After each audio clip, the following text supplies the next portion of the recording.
അവധി ദിവസങ്ങൾ കുടുംബത്തോടൊപ്പം ആഘോഷിക്കാൻ ഒരു സ്വപ്നയിടം തേടുകയാണോ? ഗ്രാമീണതയുടെ സൗന്ദര്യവും ആധുനിക സൗകര്യങ്ങളും ഒരുമിച്ച് ചേരുന്ന ആനമല ഹോം സ്റ്റേസിലേക്ക് സ്വാഗതം. തനത് കൈത്തറി വസ്ത്രങ്ങൾ നെയ്യുന്ന നെയ്ത്ത് കേന്ദ്രവും ഇവിടെ സന്ദർശിക്കാം. പ്രകൃതിയോടിണങ്ങി മനസ്സ് നിറഞ്ഞ് ആഘോഷിക്കാൻ ആനമല ഹോം സ്റ്റേസിലേക്ക് വരൂ. കൂടുതൽ വിവരങ്ങൾക്കായി വിളിക്കൂ 9035290919. 16ാം നിയമസഭാ തെരഞ്ഞെടുപ്പിന്റെ ചൂടിൽ ചേലക്കര. വികസന രേഖയും ആരോപണങ്ങളുമായി മുന്നണികൾ നേർക്കുനേർ പോരാടുന്ന കാഴ്ചയാണിപ്പോൾ മണ്ഡലത്തിൽ കാണാൻ കഴിയുന്നത്.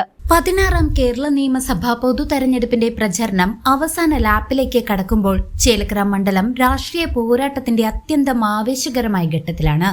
സിറ്റിംഗ് MLA ആയ LDF സ്ഥാനാർത്ഥി UR പ്രദീപ് കഴിഞ്ഞ 30 വർഷത്തെ വികസന നേട്ടങ്ങൾ വോട്ടർമാർക്ക് മുന്നിൽ അവതരിപ്പിക്കുമ്പോൾ വരാനിരിക്കുന്ന 10 വർഷത്തെ വികസനം ലക്ഷ്യമിട്ടുള്ള വിഷൻ 2031 എന്ന വികസന രേഖയും LDF പ്രധാന ആയുധമാക്കുന്നുണ്ട്.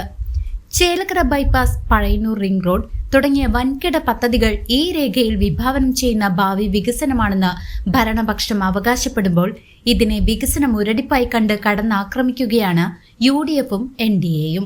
കഴിഞ്ഞ 10 വർഷമായി LDF സർക്കാർ പറയുന്ന ചേലക്കര ബൈപ്പാസിന്റെ കാര്യത്തിൽ തറക്കല്ലിടലല്ലാതെ ഒരു പുരോഗതിയും ഉണ്ടായില്ലെന്നും 105 കോടി രൂപ ചെലവഴിച്ച് നിർമ്മിച്ച വാഴക്കോട് പ്ലാഴി സംസ്ഥാന പാതയുടെ നിർമ്മാണം അത്യന്തം അശാസ്ത്രീയമാണെന്നും പ്രതിപക്ഷ മുന്നണികൾ ആരോപിക്കുന്നു.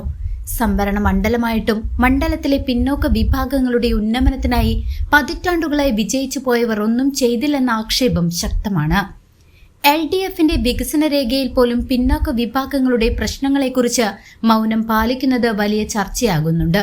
സാമൂഹിക ക്ഷേമ പെൻഷൻ 3000 രൂപയാക്കുമെന്നും സ്ത്രീകൾക്ക് KSRTCയിൽ സൗജന്യ യാത്ര അനുവദിക്കുമെന്നും ഉൾപ്പെടെയുള്ള 5 ഗ്യാരണ്ടികളിലൂടെ UDF സ്ഥാനാർത്ഥി ശിവൻ വീട്ടിക്കുന്ന് വോട്ടർമാരെ ആകർഷിക്കാൻ ശ്രമിക്കുമ്പോൾ കേന്ദ്ര വികസന പദ്ധതികളും ന്യൂനപക്ഷ ക്ഷേമ വാഗ്ദാനങ്ങളും മുൻനിർത്തി NDA സ്ഥാനാർത്ഥി K ബാലകൃഷ്ണനും പ്രചരണ രംഗത്ത് സജീവമാണ്. ഏപ്രിൽ 7 വൈകുന്നേരം 6 മണിക്ക് പരസ്യ പ്രചരണം അവസാനിക്കുന്നതോടെ മണ്ഡലത്തിൽ നാടിനെ ഇളക്കിമറിച്ചുള്ള കൊട്ടിക്കലാശം നടക്കും.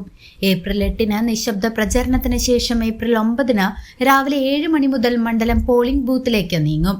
തിരഞ്ഞെടുപ്പിന്റെ ഭാഗമായി ഏപ്രിൽ 7 വൈകുന്നേരം മുതൽ വോട്ടെടുപ്പ് പൂർത്തിയാകുന്നതുവരെ സംസ്ഥാനത്തൊട്ടാകെ മദ്യനിരോധനം ഏർപ്പെടുത്തിയിട്ടുണ്ട്. News desk CCV.